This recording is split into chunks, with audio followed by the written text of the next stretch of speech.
From the very beginning, I am the first to admit that the dynastic Egyptians, yes, the ones painted all over the walls of the tombs, were very clever.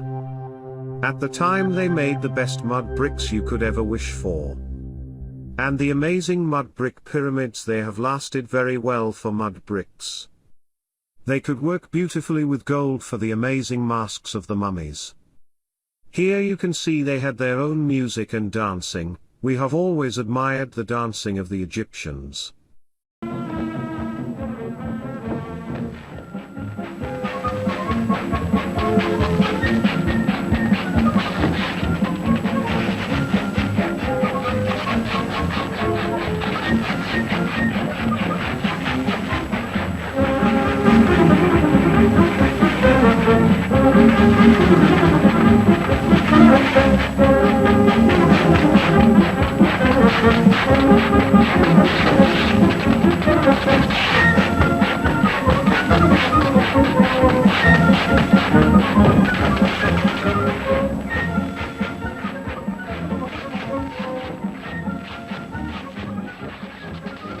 A big thank you to Wilson, Betty and Keppel.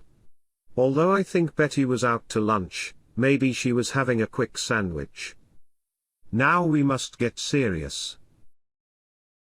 We have just enjoyed what the dynastic Egyptians did very well. It is now time to see what they did not do. They did not do this. These are the marks left by high-powered rapidly spinning tools. Most importantly, they did not have the tools. These are the only tools they had, made of soft copper. To cut into limestone or granite, you need a material that is not just made of copper.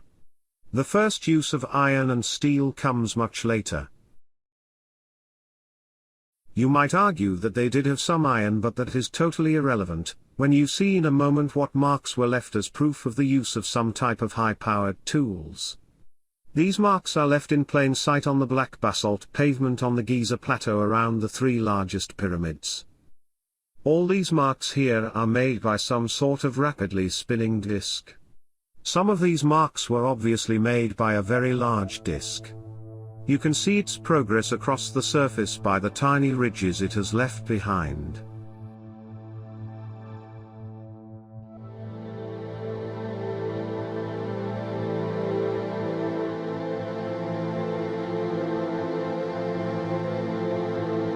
Who was it that left these marks on the black basalt of the Giza plateau?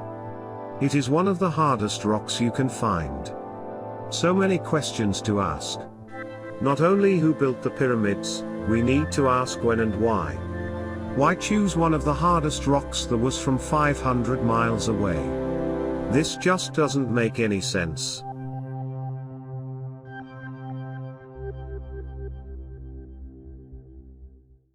What race once existed that could leave marks like this? It's no use asking our so-called knowledgeable academics, because they will just say it was Egyptians and carry on ignoring the irrefutable proof as usual. They are even ignoring one of the most astonishing things I have ever seen in my whole life. It is an object that will amaze even the most ardent skeptic, who I am sure will also gasp when he sees it and then just ignore its existence. Perhaps it is because this object is actually 50 feet below ground level.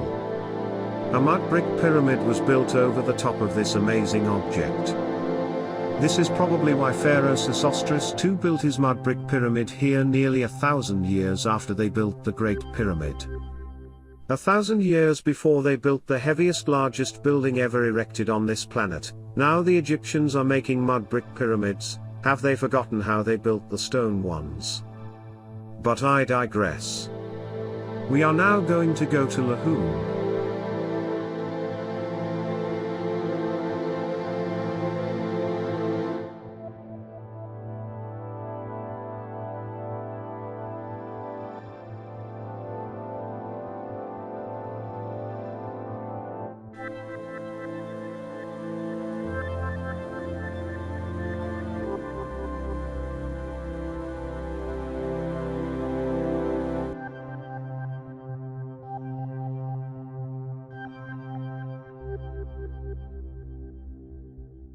Join me now and let us take a look at the most incredible piece of workmanship ever created by a near Stone Age tribe of Arabs. We need to go down under the Lahoun pyramid, and see this incredible granite box.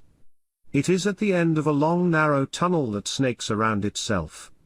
The precision of this box becomes evident once you begin to measure it.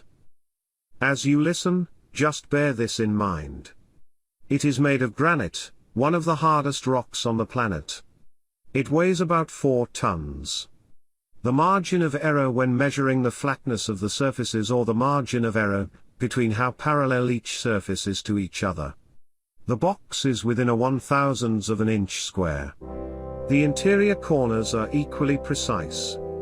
The same degree of care and precision has been applied to the corners that exist underneath the lip of the box on the outside. When you remember that this is carved from a single piece of granite and that a single mistake could mess up the dimensions of the whole box. The internal corner radius, the flatness within thousandths of an inch. Something else to keep in mind is when you add in the lip around the top of this box. It adds significant geometry and many more corners into the construction. It's really just remarkable. That's one more unique feature about this box that I haven't seen in any other boxes. And that is that the edges around the lip are consistently beveled. Believe me when I tell you the construction of this box totally astounding. Not just the flatness of the surfaces, it is the accuracy of the dimensions. But wait my friends, have you noticed anything odd about this box? If you look closely, it slopes to one end. And yet the top is perfectly horizontal to 1/1000th of an inch. So if you were to put a liquid in it, it would drain to one end. The other very odd fact is that it appears the box will not fit down entrance corridor. How was this box made? And how did it get down here? This masterpiece of creation is truly an astounding work of art. It most obviously was not constructed by the dynastic Egyptians.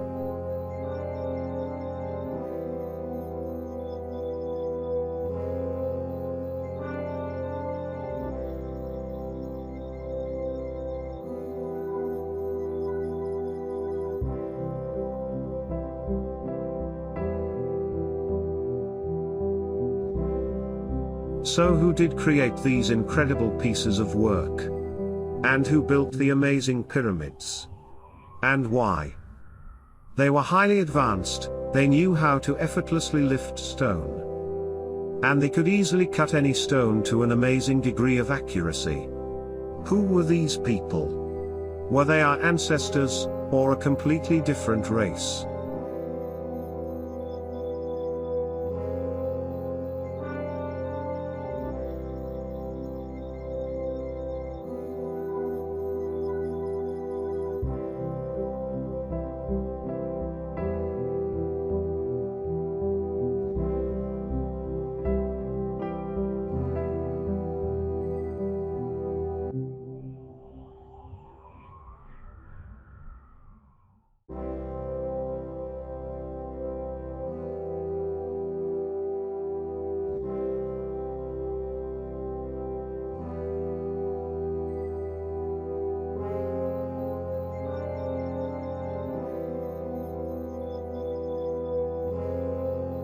Thank you for watching. Please like and subscribe. Thank you. I really appreciate your views. Please leave your comments.